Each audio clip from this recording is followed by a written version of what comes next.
அமெரிக்காவின் ஏஐ நிறுவனமான ஆந்த்ரோபிக், சீனாவின் தொழில்நுட்ப நிறுவனமான அலிபாபா தனது கிளாட் ஏஐ மாடலின் திறன்களை சட்டவிரோதமாக திருடியதாக குற்றம் சாட்டியுள்ளது. இது இதுவரை அந்த நிறுவனம் எதிர்கொண்ட தாக்குதல்களிலேயே மிகப்பெரியது என்று ஒரு கடிதத்தின் மூலம் ராய்ட்டர்ஸ் செய்தி நிறுவனத்திற்கு தெரியவந்துள்ளது. அலிபாபா மேற்கொண்ட இந்த முயற்சி டிஸ்டிலேஷன் என்று அழைக்கப்படுகிறது. ஏப்ரல் 22 முதல் ஜூன் 5, 2026 வரை சுமார் 25,000 போலி கணக்குகள் மூலம் ஆந்த்ரோபிக் நிறுவனத்தின் கிளாட் மாடலுடன் 28.8 மில்லியனுக்கும் அதிகமான பரிமாற்றங்களை நடத்தி இந்த தகவல் திருடப்பட்டதாக ஆந்த்ரோபிக் தெரிவித்துள்ளது. இந்த குற்றச்சாட்டு தொடர்பாக ஜூன் 10 அன்று யுஎஸ் செனட் பேங்கிங் கமிட்டி குழுவின் தலைவர்களான டிம் ஸ்காட் மற்றும் எலிசபெத் வாரன் ஆகியோருக்கு ஆந்த்ரோபிக் கடிதம் எழுதியுள்ளது. சரி, இந்த டிஸ்டிலேஷன் என்றால் என்ன?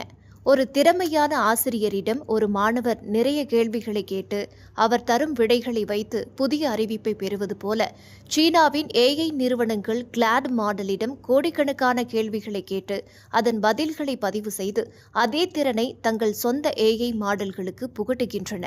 ஆந்த்ரோபிக் நிறுவனம் உருவாக்கிய அதிநவீன மைத்தோஸ் பிரிவியூ ஏஐ தொழில்நுட்பத்தை உருவாக்க பல ஆண்டுகள் ஆராய்ச்சியும் கோடிக்கணக்கான டாலர்களும் தேவை. சீனா அதை சுலபமாக திருடி தன் தொழில்நுட்பத்தை வேகப்படுத்த முயற்சி செய்கிறது. தொழில்நுட்ப திருட்டு என்பது புதியதல்ல. இதற்கு முன்னரே சாஃப்ட்வேர் சோர்ஸ் கோட் திருடப்பட்டது உண்டு. ஆனால் ஏஐ உலகில் மாடல்களுக்கான ட்ரைனிங் டேட்டா தரவுகளை திருடுவது புதிதாக உருவெடுத்துள்ளது. முன்னதாக 2025இல் டீப் சீக் என்ற நிறுவனம் குறைந்த செலவில் ஏஐ மாடல்களை அறிமுகப்படுத்திய போது அது திருடப்பட்ட தரவுகளால் உருவானது என்ற சந்தேகம் உலகெங்கும் எழுந்தது. அமெரிக்கா மற்றும் சீனா இடையிலான இந்த ஏஐ பனிப்போர் உலக நாடுகளின் தொழில்நுட்ப கொள்கைகளை மாற்றியமைக்கும். இந்த தாக்குதலால் ஆந்த்ரோபிக் நிறுவனம் தனது மாடல்களை முடக்கியுள்ளது. இதுபோன்ற கட்டுப்பாடுகளால் எதிர்காலத்தில் இந்தியாவில் ஏஐ சேவைகளை பயன்படுத்துவதில் சிக்கல்கள் அல்லது கூடுதல் கட்டணங்கள் விதிக்கப்படலாம். ஜூன் 12இல் ஆந்த்ரோபிக் நிறுவனம் தனது மாடல்களை தற்காலிகமாக உலகளவில் முடக்கியதுதான் தற்போது வரை ட்ரெண்டிங்காக உள்ளது.